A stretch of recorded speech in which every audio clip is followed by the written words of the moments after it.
Ya, dipersilakan.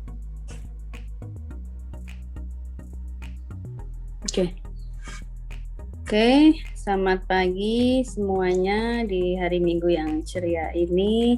Assalamualaikum warahmatullahi wabarakatuh. Para peserta webinar gizi series kedua, ya di sini akan mengangkat tema tentang nutrisi pada COVID-19 ya. Oke, kita mulai.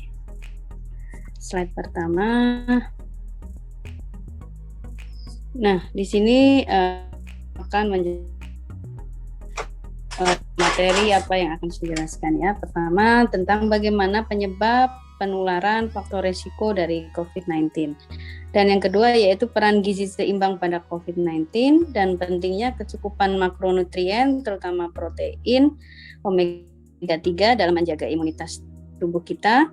Kemudian pentingnya antioksidan dan mikronutrien dalam menjaga imunitas, pentingnya probiotik dalam menjaga imunitas saluran cerna, dan peran aktivitas fisik dan kualitas tidur untuk menjaga imunitas juga, dan peran hidrasi, kesehatan mental dalam menjaga imunitas.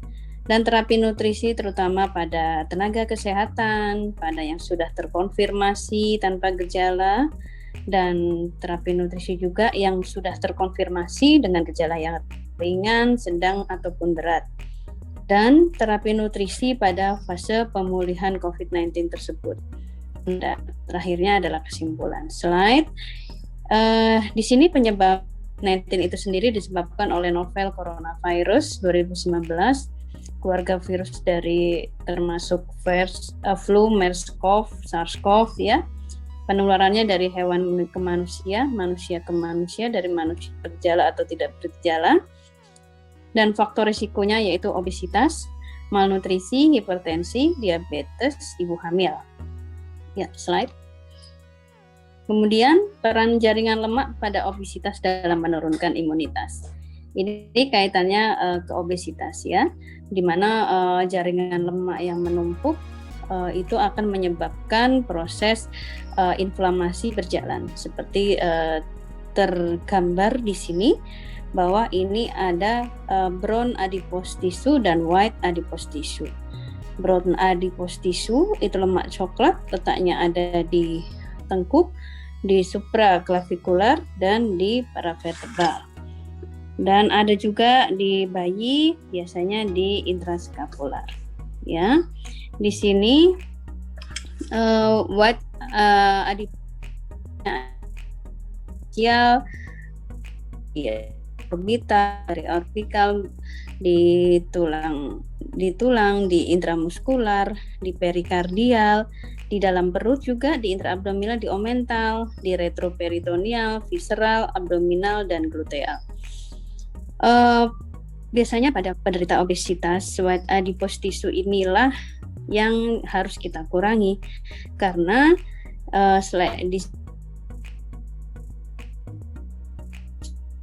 itu dikaitkan dengan imunitas, dengan tekanan darah, dengan hemostasis pembuluh darah, dan kemudian dengan insulin yang resisten, dan kemudian dikaitkan juga dengan metabolisme lemak dan faktor-faktor growth hormon yang mempengaruhinya.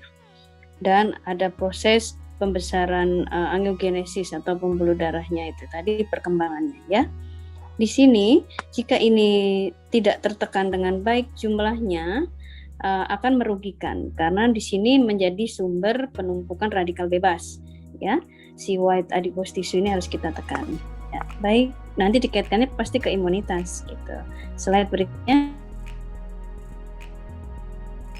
Nah, obesitas peranannya dalam meningkatkan contohnya tekanan darah ya. Pada orang-orang yang kelebihan berat badan atau gejala awal dari obesitas itu sendiri, akan penelitiannya meningkatkan 3 mm Hg systolic blood pressure dan 2,3 mm dari diastolic blood pressure. Dan tentunya akan meningkatkan dari coronary artery disease atau penyakit jantung koroner, ya. Itu diteliti di National Heart, ya, di tahun 2014, menyebabkan peningkatan mortality atau angka kematian dari penyakit-penyakit yang dikaitkan dengan imunitas seperti saluran cerna, koronari itu paru dan kardiovaskuler juga, dan kantung obat juga, diabetes mellitus. Di sini akan mempengaruhi juga pembesaran jantung otomatis dari peningkatan indeks sekitar 10 kilo atau 1 unit increment in BMI, dia akan meningkatkan potensi untuk terjadinya 4% stroke, 6% yang iskemi, ya, yang 6% hemorrhagic stroke, dan 5 hingga 7% dari VLI atau gagal jantung, dan 4% dari fibrilasi atrium. Seperti itu. Baik, slide berikutnya.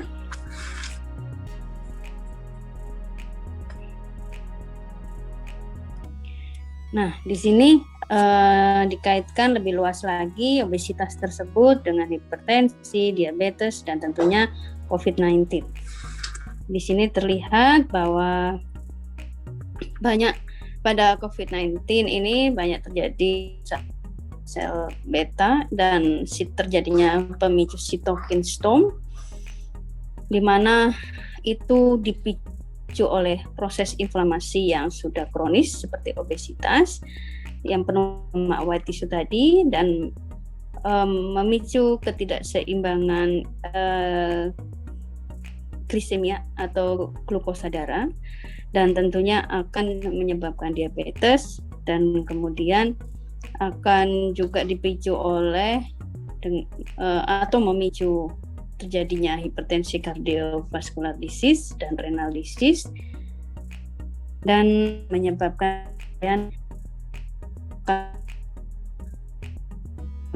sehingga terjadi disability dari pasien tersebut makin berat. Kemudian slide berikutnya, peran gizi seimbang pada COVID-19. Nah, ini jurnalnya baru nih, 14 April 2020, dan nutrisi, immunity, dan COVID-19, jurnal BMJ, ya. Di sini sudah jelas dijelaskan bahwa yang saya garis kotak merah menjelaskan bahwa kaitannya terutama sumber-sumber antioksidan yang terkandung pada mikronutrien. Mikronutrien itu kan ada multivitamin dan mineral. Nah, itu ada A, B, B12, folat, C, D, E, trace elemen seperti zinc, copper, selenium, iron. Itu menunjukkan bahwa dia itu sebagai key role atau kunci dari imun sistem yang mengurangi resiko infeksi. Nah, di sini nutrien-nutrien yang terpenting ini termasuk selain mikronutrien ada asam amino, fatty acid, itu juga penting, ya. Dia merupakan mengurangi terjadinya antibakteri dan antiviral, gitu. Dan kemudian terutama zinc, selenium, dia juga mempengaruhi imunitas, sangat penting. Jika kekurangan produk-produk esensi ini, imun sistem kita akan menjadi tidak baik. Tentunya juga imun sistem pada usus yang dikaitkan dengan gut microbiota merupakan pemegang peranan penting dalam imun juga. Gut dysbiosis atau lingkungan dari saluran cerna juga merupakan pendeskripsian bagaimana si infeksi COVID-19 itu akan menyerang gastrointestinal juga.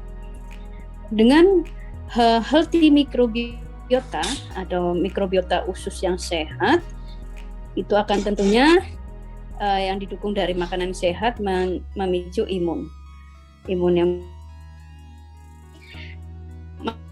itu Pak Satrio yang jurnal. Saya lagi baca jurnal. Jadi infeksi yang berat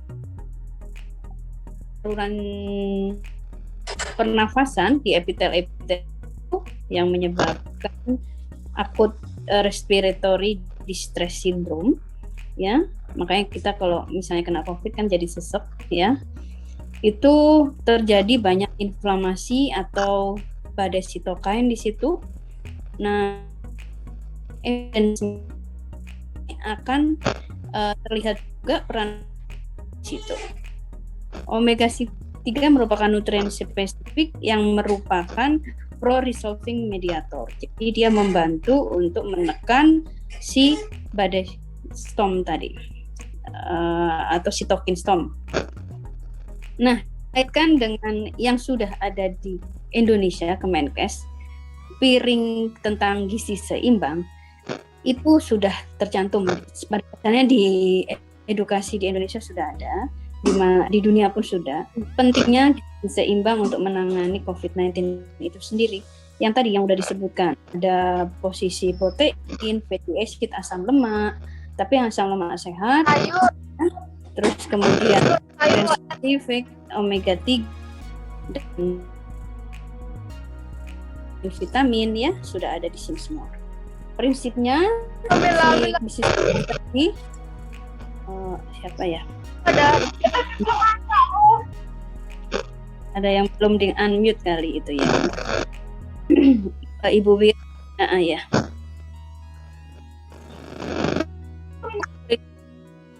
Makanan yang aneka ragam, pola hidup bersih, pola hidup aktif, olahraga, dan tentunya pantau berat badan. Ini penjabarannya di isi piringku yang kandungannya ada makanan pokok, lauk pauk, buah-buahan. Seperti ini di Indonesia seperti itu. Berikutnya.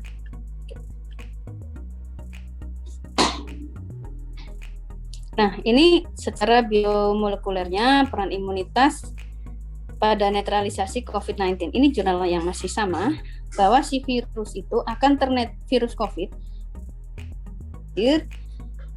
replikasinya di blokade dan infeksinya itu tadi menjadi lisis, hingga peran dari makrofag ini berjalan dengan baik sehingga menetralisasi virus tadi. Ini ceritanya di epitel ya, mana si virus masuk, terus kemudian peranan virusnya itu kan bereplikasi, bermultiplikasi banyak di blok karena peran si imunitas kita yang bagi seimbang dan tentunya yang nutrien-nutrien tadi, makro maupun mikronutrien. Makrofag akan bekerja dengan baik sehingga si virus netralisasi, ya, seperti itu prosesnya. Baik, slide berikutnya. Ini adalah peran makronutrien dalam menjaga imunitas. Di sini ada jenis-jenis dietnya, di mana prinsipnya yaitu mengurangi indeks glikemi dan glycemic load, penurunan karbohidrat dan peningkatan protein, penurunan lemak, tapi omega 3 PUFA yang diutamakan, dan menganut Mediterania boleh dengan sayur, buah, kacang-kacangan, sereal, dan minyak zaitun diperbanyak. Tentunya untuk penurunan indeks glikemi dan glycemic load berkaitannya dengan fungsi endotel dan mengurangi tentang proses glukosa yang variasi. Jadi kita mencegah, menurunkan dari kejadian hiper atau hipoglikemik, dan gunakan juga yang memperbaiki status glikemik dan profil lipid dan fungsi ginjal. Dan protein yang meningkat tentunya mengurangi jaringan lemak, memperbaiki faktor resiko kardiometabolik dan diameter adenosit, dan kemudian dikaitkan dengan marker inflamasi. Omega 3 juga begitu, untuk antiinflamasi, menghambat aktivasi transkripsi sitokin proinflamasi NF-kappa B. Dan untuk Mediterania seperti sayur-sayuran buah ini mengurangi resiko kardiometabolik, sindrom metabolik, dan merupakan marker inflamasi, memperbaiki sensitivitas insulin di ginjal. Slide berikutnya, peran makronutrien menjaga imunitas itu dikaitkan setiap individu beda-beda, disesuaikan dengan bersifat individualistik, yaitu usia, berat badan, tinggi badan, faktor stres, aktivitas fisik. Setiap orang beda ya kebutuhannya. Tidak semua dipukul rata sama. Kemudian proteinnya adalah saturated fatty acid ya, minyak jenuh itu harus dikurangi hingga 10%. MUFA ini juga sekitar 10-15%, dan PUFA yang ada di omega 3 kurang 20%, dan karbohidratnya 45 hingga 65. Dibagi rata dalam bentuk glukosa darah tidak fluktuatif, dan makan jadwal dan jangan skip meal. Nah, ini adalah slide berikutnya, angka kecukupan gizi 2013-2019 ini yang berdasarkan setiap dikaitkan dengan energi, protein, lemak, usia ya. Sini. Dan peran mikronutrien ya, tadi makro, kalau lain yang tadi seperti di jurnal katakan A, B, C, D, E, selenium, zinc, iron. Tentunya untuk antiinfeksi A, B untuk menghambat infiltrasi dari inflamasi, C juga antioksidan meningkatkan imunitas, D juga stimulasi pematangan sel imunitas. Slide berikutnya Pak Satrio. Vitamin E antioksidan oksidatif dan mengikat radikal bebas. Selenium menurunkan stres oksidatif, dan zinc berfungsi sebagai sistem imun adaptif dan innate, dan iron berperan dalam imunitas. Dan kemudian ini angka kecukupan gizi untuk mikronutrien ya. Di sini bisa terlihat tabelnya, bisa di-searching juga di googling. Baik di sini ada mineralnya, yang di bawahnya slide berikutnya ada kalsium, fosfor, magnesium, natrium, kalium, mangan, tembaga ya. Bisa dibaca. Kemudian dikaitkan dengan jurnal yang tadi masih tentang bahan makanan sumber apa saja yang terdapat pada vitamin A, vitamin B6, vitamin B12, folat, C, D, E, zinc, selenium, iron, copper, essential amino acid dan essential fatty acid, dan long chain omega 3 fatty acid. Ini bisa kita lihat vitamin A banyak di telur, di susu, kemudian di dark orange ya, atau sayuran hijau ataupun di sayuran berwarna kuning ya. Nah, seperti ini bisa dibaca. Vitamin B6 ada di ikan, ada di grain, di sereal, kemudian dari daun-daun yang berwarna hijau juga ada. Kemudian di tahu juga ada, vitamin B12 juga ada di ikan, di susu, di telur ya, di sereal juga, di daging, folat juga ada di sayuran berwarna hijau ya. Kemudian vitamin C juga ada di buah-buahan ya, orange, jeruk, kemudian stroberi, kiwi, brokoli ya. Vitamin D ada di minyak, di hati, di telur, kemudian tapi tentunya dengan bahan makanan ini masih kurang. Kita harus mencapai angka kecukupan gizi nantinya ya. Ini vitamin E ada di kacang-kacangan, ada di sereal, dan zinc ada di ikan, di daging, di keju, di sereal, dan di whole grain bread ya, atau roti gandum. Kemudian iron ada di daging, di sereal juga, ada di hati ya, di kacang. Terus copper ada di ikan-ikan, kacang-kacang, daging ya. Essential amino acid ini ada di atau asam amino esensial ada di ayam, di telur ya. Dan esensial lemak itu juga ada di sayuran, seed, kacang-kacangan, dan DHA di minyak ikan ya. Kemudian slide berikutnya, ini peran probiotik dalam menjaga imunitas saluran cerna ya. Beberapa penelitian review beberapa penelitian tentang probiotik.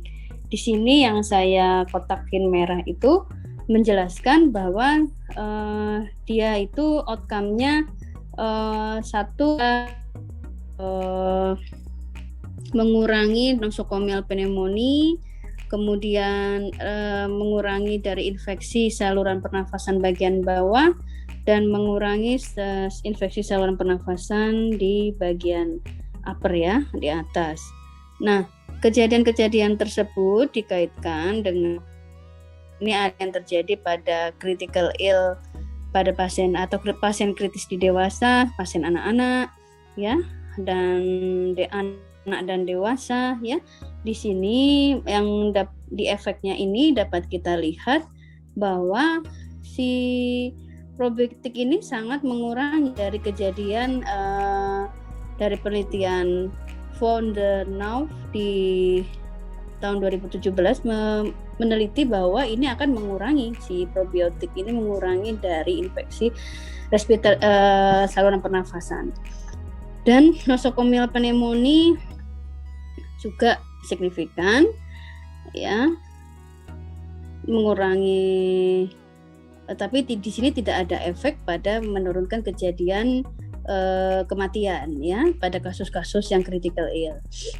Pada kasus-kasus yang lain di sini terlihat signifikan dia perannya menurunkan si ini infeksi saluran pernafasan baik bawah ya kurang lebih, dan mengurangi masa rawat inap pada pasien-pasien yang belum critical ill ya. Jadi dia sangat baik. Berikutnya slide. Ini ada tentunya peran yang poin selanjutnya, peran aktivitas fisik dan kualitas tidur ya. Aktivitas fisik itu setiap orang itu enggak semua sama ya, tergantung kemampuan masing-masing, tidak disamakan satu dengan lainnya. Fungsi dari aktivitas fisik itu tentunya kalau pada kerjanya dia mengkonversi dari white adipose tissue atau si lemak putih tadi menjadi kecoklatan atau browning white adipose tissue. Dia bekerja pada beta adrenergic ya, dia akan meningkatkan di situ. Dia menstimulus lemaknya menjadi lemak yang lebih berfungsi baik ya. Gitu. Kemudian slide berikutnya kita masuk di terapi nutrisi ya. Terapi nutrisi yang pertama pada tenaga kesehatan ya. Pada tenaga kesehatan tentunya di sini juga banyak di sini ini calon-calon koas ya yang akan nantinya masuk ke rumah sakit juga merupakan tenaga kesehatan, termasuk saya, termasuk Pak Satrio juga tenaga kesehatan ya. Di sini tentunya akan kita harus memperhatikan gizi kita juga ya, tentunya untuk menjaga imunitas. Di situ energinya bisa untuk berat badan sekitar 5570 bisa dimulai dengan 2000 ke 2800 tentunya kalau ini berat badannya ideal. Tapi kalau berat badannya tidak ideal, sudah obes atau overweight ya harus lebih di bawahnya ya, karena terapinya bersifat individualistik. Jadi tentunya makro mikro harus terpenuhi dan dukungan nutrasetikal juga perlu juga ya. Kemudian slide berikutnya terapi nutrisi pada yang orang tanpa gejala atau fase pemulihan atau dulu disebut ODP ya. Itu bisa dimulai disesuaikan dengan kondisi pasien di 35 kakal kilokalori per kilogram berat badan per hari. Kandungan makro maupun mikronutrien harus senantiasa seimbang. Kemudian untuk pasien yang PDP dalam pengawasan atau gejala ringan sedang itu bisa digunakan juga memperhatikan lebih energi tetap 30-35 dan makronya bisa mulai dari whey protein omega 3 tentunya ya, karena sudah mulai banyak gejala di paru-parunya ya. Dan cairan juga tentunya harus diperhatikan 30 hingga 35 seperti itu, bisa sampai 40 tergantung berat badan. Kemudian mikronutrien dan nutrasekal terlihat lactobacillus peran probiotik tadi ya. Dan untuk geriatri ya, karena dikaitkan dengan berat badannya dan tentang kapasitas fungsionalnya juga. Dan berat itu di kondisi kritis ya, critical illness, sudah nggak sadar, misalnya tinggal dirawat di ICU, kita berikan bertahap 15 hingga 20 kakal per kilo berat badan aktual, obes 11 sampai 14 kakal berat badan aktual, diawali hingga 70-80% dengan gut feeding ya. Tropik feeding itu gut feeding secara oral, per oral ataupun per enteral lewat nasogastrik tube, atau nanti dengan pertimbangan kombinasi dengan parenteral. Proteinnya sekitar 1,2 hingga 2 gram per kilo per hari. Nutrisi enteral itu yang lewat NGT bisa bersifat kontinu atau intermittent feeding dengan 2 cc per jam, bersifat isoosmotik yang tinggi, formula polimerik 1,5 kakal per cc, tidak dilakukan evaluasi cairan lambung jika tidak direkomendasikan juga jalur nasojejunal.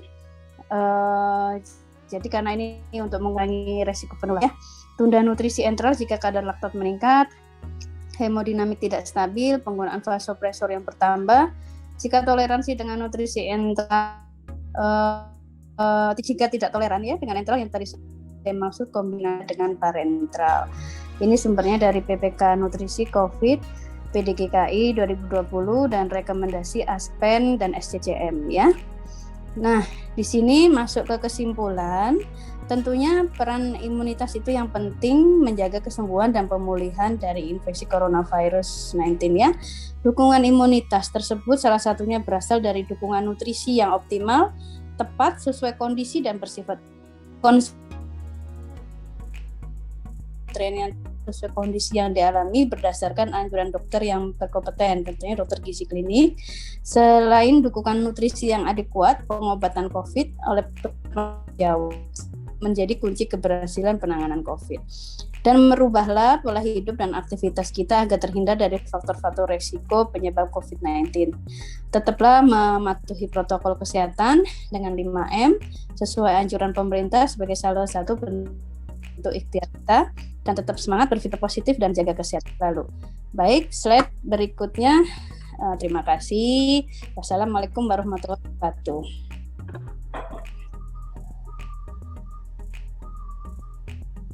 Oke, baik. Terima kasih kepada Dr. Nugra yang telah menyampaikan materinya. Luar biasa.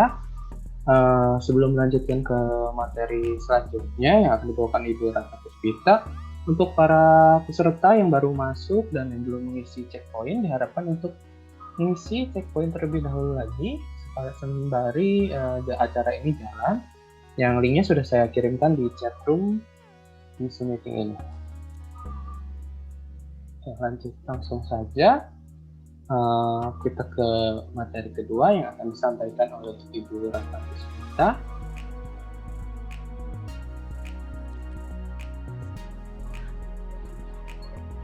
Oke, bisa dibantu. Iya, silahkan Ibu Ratna. Oh ya, boleh. Oke.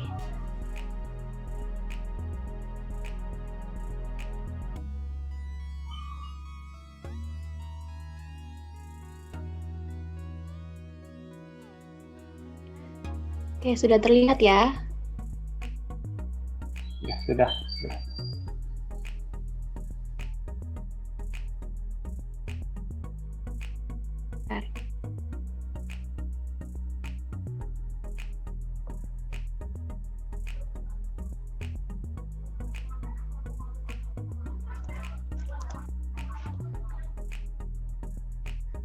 Oke, Assalamualaikum warahmatullahi wabarakatuh. Selamat pagi.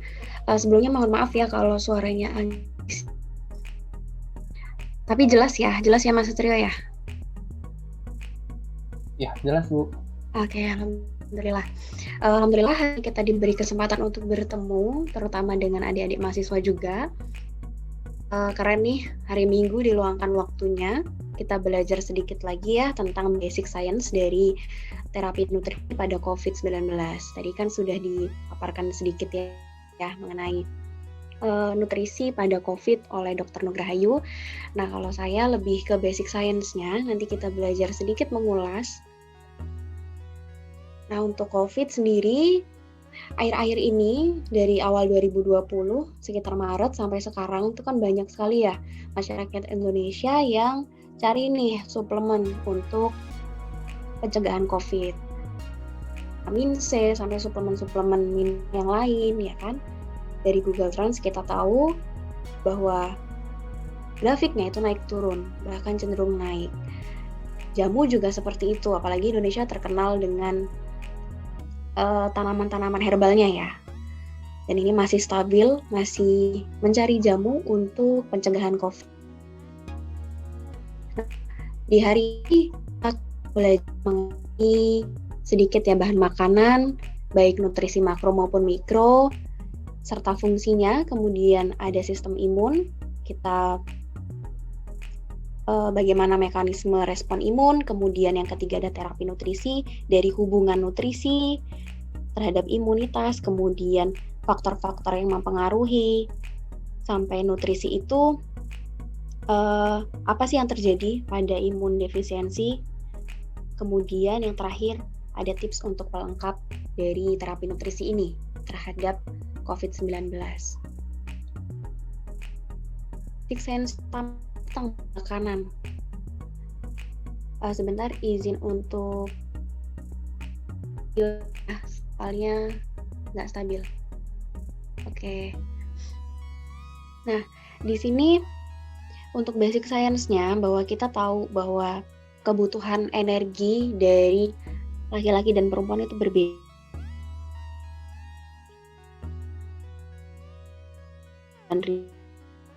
Dan laki-laki 2.600 ini dalam keadaan normal. Nah, rekomendasi energi dari protein sekitar 15-20%. Untuk lemaknya sekitar 30% dan karbohidratnya itu lebih banyak, yaitu 50-55%. Nah, di sini karbohidrat yang diutamakan itu adalah karbohidrat kompleks. Ya. Nah, kemudian untuk nutrisi makronya ada protein, karbohidrat dan lemak. Ini nanti kita bisa lihat di tabel ini sumber, kemudian fungsinya. Apa sih fungsi dari masing-masing nutrisi ini? Di mana protein ini sebagai sumber energi juga ya, setelah karbo dan lemak. Di mana dia ini adalah suplai dari asam amino. Yang masih protein itu disusun oleh 20 asam amino. Sebenarnya asam amino itu banyak, tetapi hanya 20 yang dia bisa mensintesis si protein ini. Nah, di sini ada valin, leusin, sampai treonin ya. Nah, di sini juga ada asam amino yang fungsinya untuk menstimulasi pertumbuhan, sistein dan histidin. Kemudian makronutrien yang kedua ada karbohidrat. Ini sudah familiar sekali bahwa di mana porsinya ini besar, dia digunakan untuk sumber energi utama. Di mana karbohidrat itu yang paling sederhana ada glukosa yang akan dimetabolisme, ada glikolisis ya. Terus selanjutnya ada lemak. Lemak ini fungsinya sangat banyak sekali, selain pengganti dari karbo ketika puasa terutama ya, dia digunakan sebagai sumber energi cadangan ya. Dia juga ada fungsi lain nih, sebagai pelarut dari vitamin. Kemudian juga dia disimpan dalam bentuk glikogen. Ada jenis-jenisnya yang tersusun dari asam lemak ya, itu ada PUFA dan MUFA.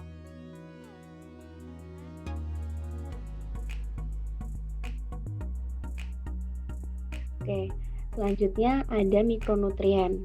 Di sini kita membahas tentang air dulu ya, di mana air ini sangat penting dalam kehidupan. Dia sebagai pelarut, kemudian cellular building block, kemudian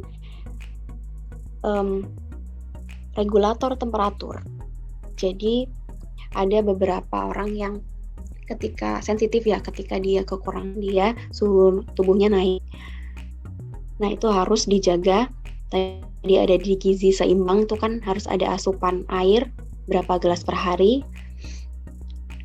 Kemudian selanjutnya ada mikronutrien yang kita butuhkan untuk kofaktor dan koenzim. Kofaktor itu oleh mineral. Kemudian koenzim itu oleh vitamin, di mana mineral itu juga ada mikro. Ini bergantung pada jumlahnya yang dibutuhkan dalam metabolisme. Kemudian untuk vitamin itu ada yang larut lemak dan ada yang larut air. Nah, lebih detail tentang mineral itu dari makro ya. Makro itu rata-rata kebutuhannya lebih dari 100 mg. Nah, ada natrium, kalium, kalsium, magnesium, klor, fosfor, dan sulfur. Kemudian ini adalah sumbernya. Ada garam ya, NaCl, natrium dan klor. Kemudian kalium ada di buah-buahan, sayuran, sereal, itu ada di susu dan produknya. Magnesium ada di sayuran hijau. Kemudian fosfor itu ada di daging, ada di susu, sayuran juga. Kemudian sulfur itu utamanya ada di makanan-makanan yang mengandung protein dengan asam amino, sistein, dan metionin. Di sini kita tahu banyak sekali fungsinya. Jadi walaupun dalam jumlah mikro, ini harus terpenuhi. Setidaknya salah satunya seperti natrium ini untuk osmoregulator ya. Kemudian dia juga dalam metabolisme sangat berperan. Kemudian seperti kalium ada di potensial membran, kalsium dan kalium ya. Contohnya pada neurotransmitter, pada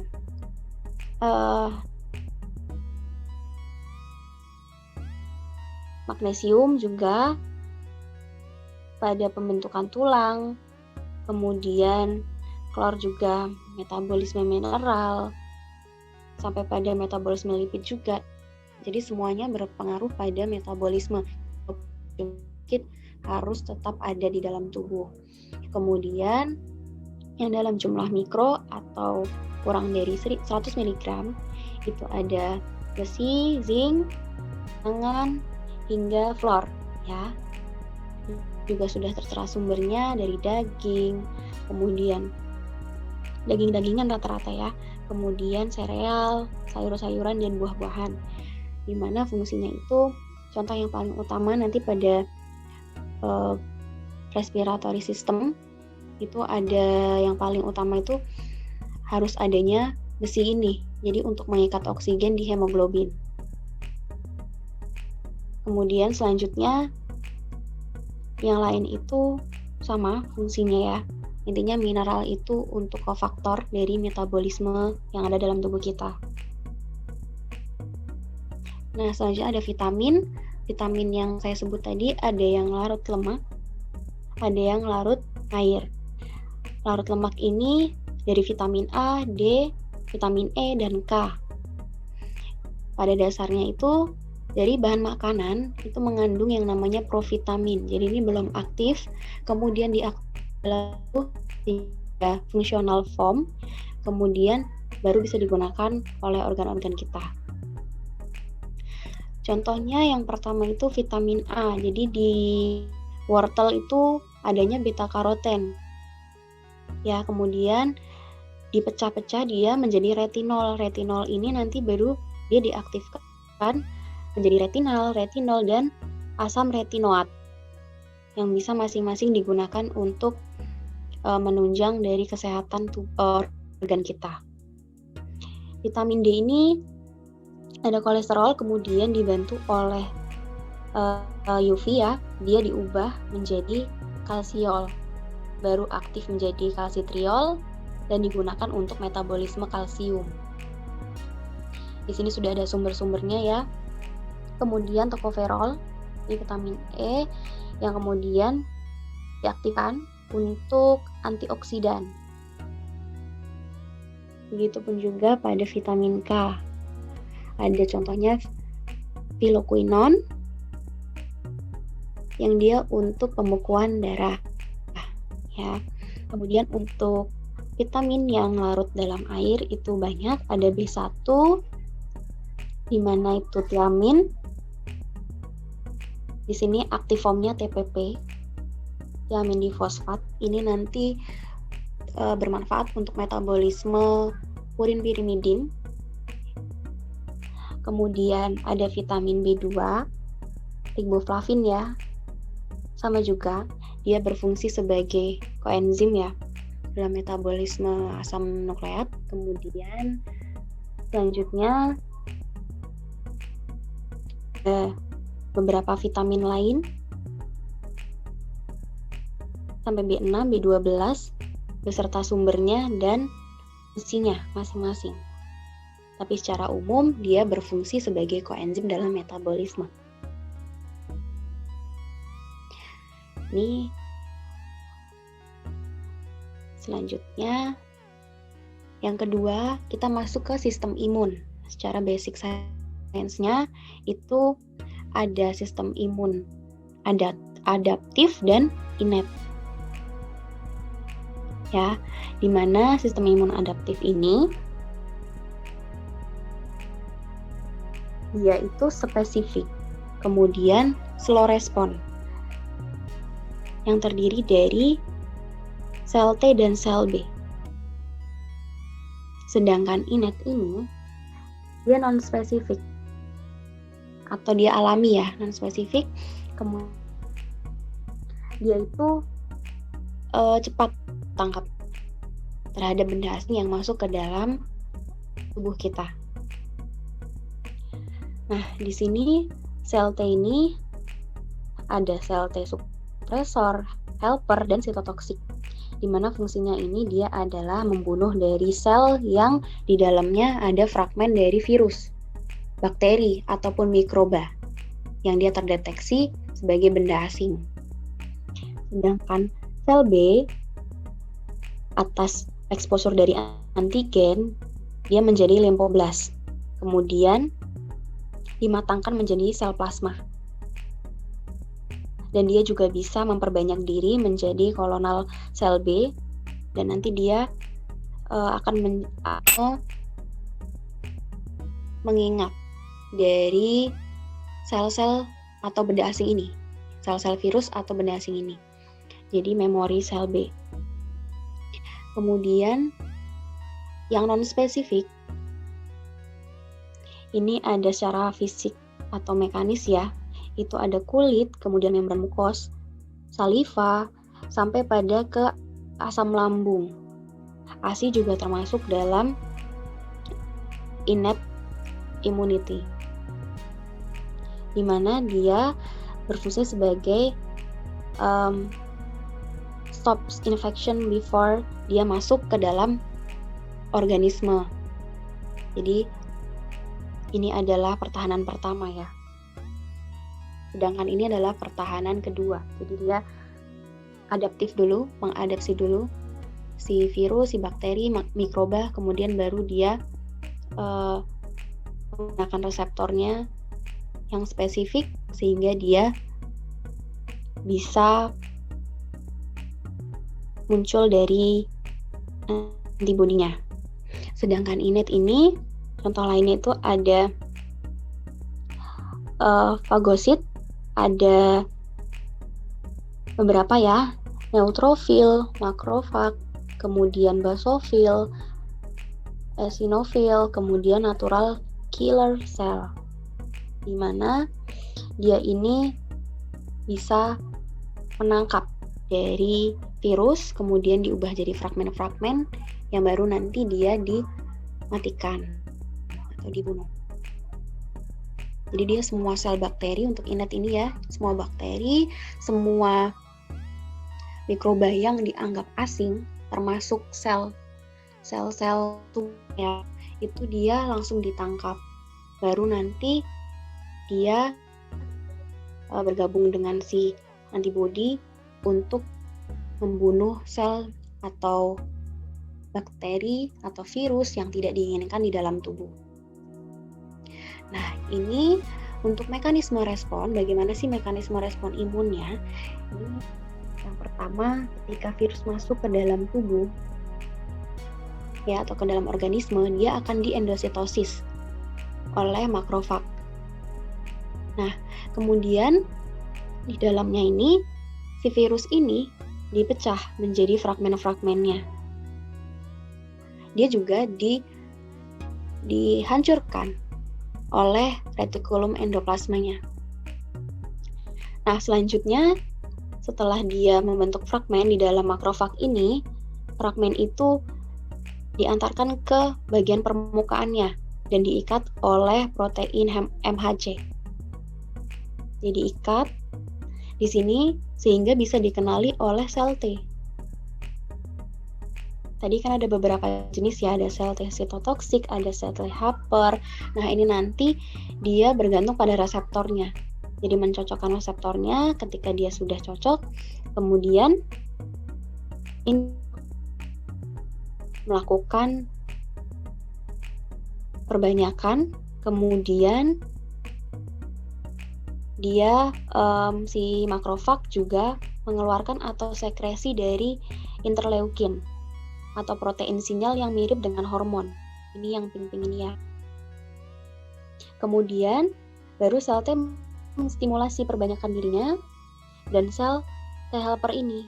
Jadi dia semakin banyak. Sementara yang ini untuk sitotoksik ya, sel sitotoksik yang warna hijau ini dia membawa fragmen dari virus. Kemudian dia dapat melubangi si sel sehingga terjadi lisi selnya ini. Jadi sel yang terinfeksi tidak berkembang lebih lanjut.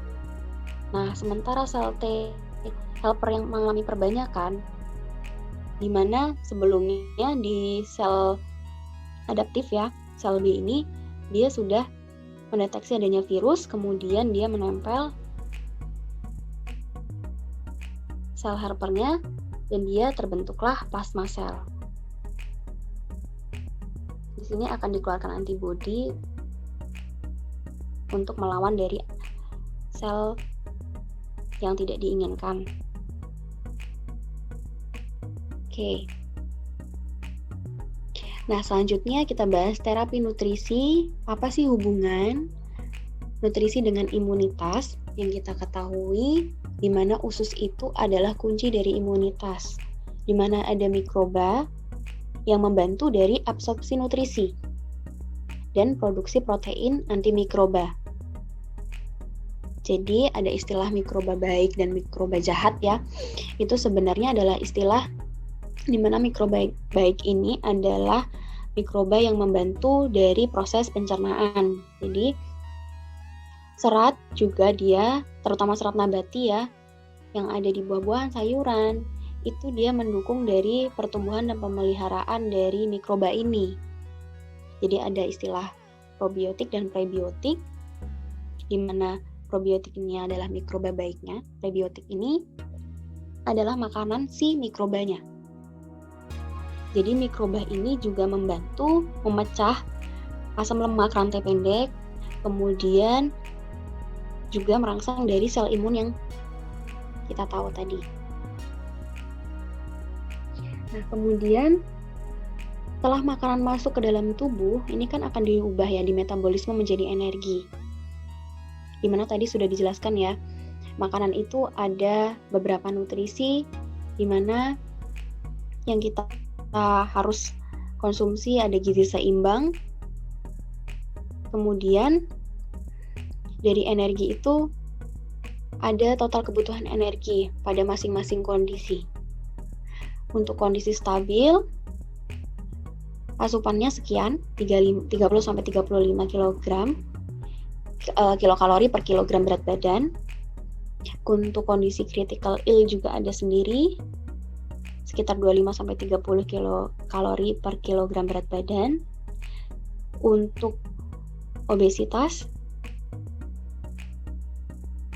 harus dikurangi total energinya sebesar 11-14 kilokalori per kilogram berat badan.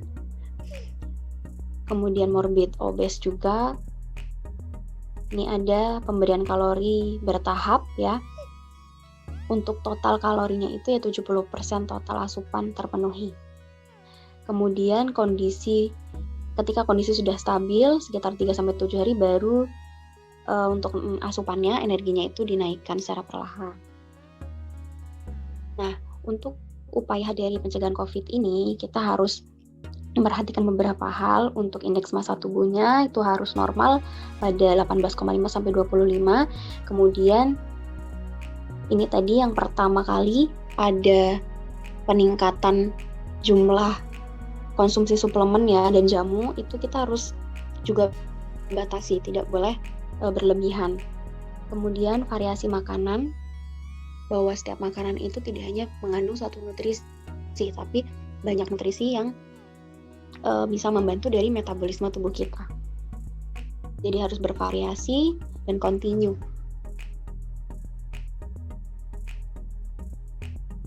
Nah, kemudian di sini ada faktor-faktor yang mempengaruhi imunitas.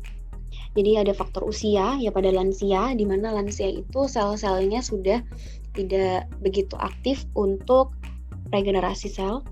Kemudian ada rokok, polusi, dan alkohol, itu sangat toksik untuk untuk sel-sel di dalam tubuh kita, sehingga mengganggu dari fungsi normalnya. Kemudian obesitas itu nanti ada hubungannya dengan low grade chronic inflammation. Kemudian kualitas diet, di mana banyak sekali di luar sana ya yang asal diet itu nanti akibatnya adalah malnutrisi, karena dia tidak tahu dirinya bahwa apa yang dibutuhkan, apa yang harus dihindari. Kemudian penyakit kronis seperti autoimun dan imunodefisiensi. Kemudian kurang tidur juga, dia bisa mengganggu dari kinerja sel-sel tubuh. Selanjutnya ada stres yang berhubungan dengan hormon kortisol, di mana dia menekan peradangan hingga mengaktifkan sel imun dan kegiatan sel darah putih. Kemudian malabsorpsi nutrisi, jadi gangguan penyerapan dari nutrisi, kemudian anoreksia atau gangguan makan yang didorong oleh rasa takut gemuk. Yang terakhir itu adalah pola makan yang tidak bervariasi, terutama untuk makan makanan olahan juga, itu mengganggu dari kinerja sel imun. Nah, pada intinya makanan itu harus bervariasi yang diperlukan untuk fungsi semua sel, termasuk sel imun. Nah, selanjutnya untuk bagaimana sih nutrisi pada pasien dengan imun defisiensi, di mana kita bahas tentang malnutrisi pada COVID ya. Ada peningkatan energi, terjadi demam, dan peningkatan kapasitas kerja otot pernafasan yang akan mengganggu metabolisme nutrisi dari metabolisme karbohidrat, peningkatan glikolisis ya, kemudian gluconeogenesis, dan terjadi resisten insulin. Akhirnya peningkatan glukosa darah. Selanjutnya ada katabolisme lemak, jadi ada peningkatan mobilisasi lemak dan terjadi peningkatan lipolisis. Selanjutnya ada katabolisme protein, ada negatif nitrogen balance, yang dimana akan terjadi perubahan profil asam amino, ya, sehingga terjadi penurunan BCAA atau branch chain amino acid. Selanjutnya ada peningkatan dari penggunaan si vitamin dan mineral. Nah, di mana ini berakibat juga pada kurangnya asupan nutrisi, jadi menurunkan nafsu makan, kemudian sesak nafas hingga gangguan kesadaran. Nah, selanjutnya ada rekomendasi untuk karbohidrat, protein, dan lemak pada kasus infeksi, terutama sekarang ini pada COVID, di mana untuk karbohidrat ya, untuk total kebutuhan energi sekitar 50-60%. Nah, di sini kita harus perhatikan ada perubahan metabolisme karbohidrat dan respirasi pasien. Jadi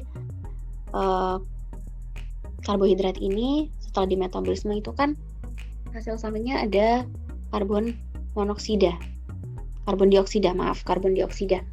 CO2. Nah, CO2 ini nanti juga akan memperberat jadi proses pernafasan, sistem pernafasan kita. Jadi harus diperhatikan komorbidnya juga. Kemudian asupan gula berlebih ya, itu dapat melemahkan dari sel darah putih dalam melakukan fagositosis dari patogen. Nah, kemudian ada untuk protein, tadi di awal sudah saya sebutkan pada total kebutuhan energi itu sekitar 15-25%. Jadi di sini kita harus memperhatikan dari sumber protein, high biological value, dan BCAA-nya. Kemudian 50% kebutuhan protein dari sumber hewani. Atau ada pengecualian juga untuk yang memiliki atau cenderung asam uratnya naik, itu dihindari daging-daging merah. Kemudian ada pasien lansia dan penurunan fungsi ginjal harus diperhatikan lebih, dimana tadi sudah saya sebutkan ya, BCAA itu untuk menstimulasi signalin dari mTOR1 terhadap regulasi translasi mRNA, sehingga sintesis protein ini bisa dipercepat.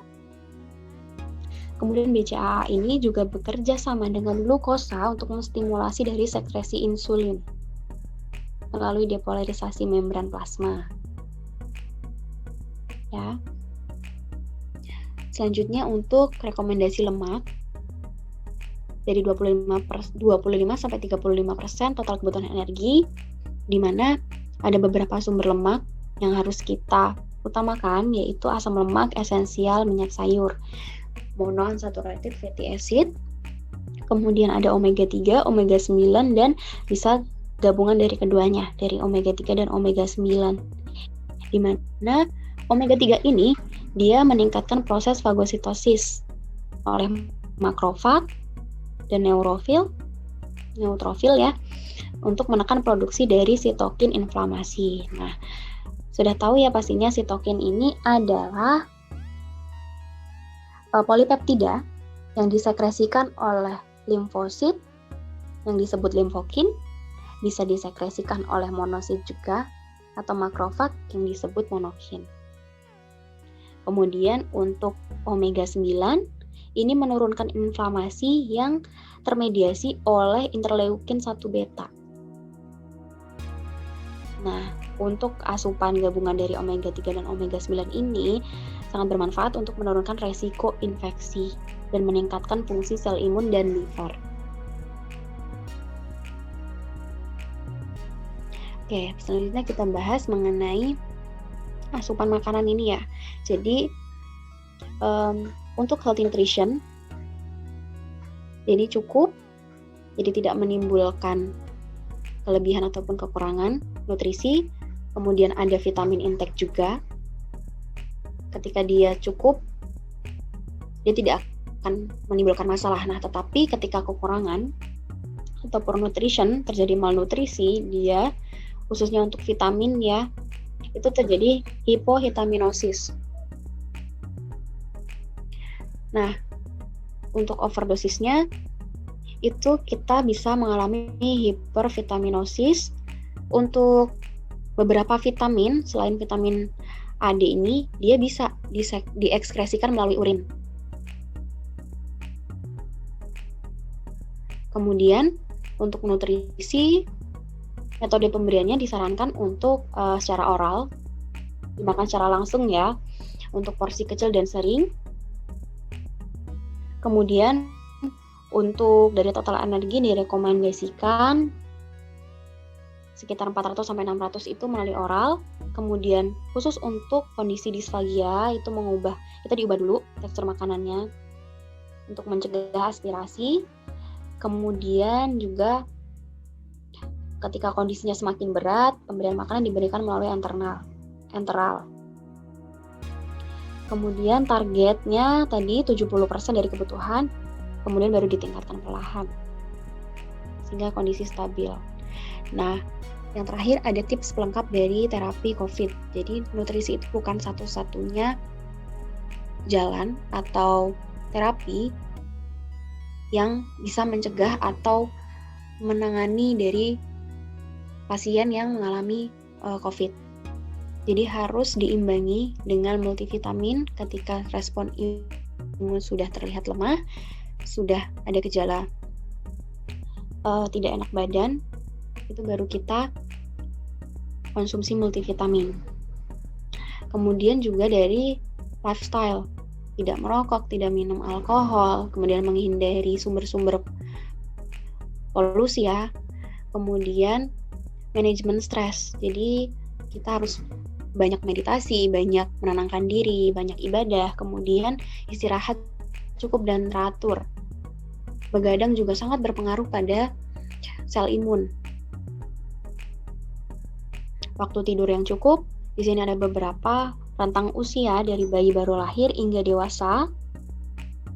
Ya, semakin dewasa kita semakin sedikit memang jam tidurnya, tetapi ini jam tidurnya harus kita penuhi supaya produksi sel putih dan produksi hormon pertumbuhan itu maksimal atau optimal.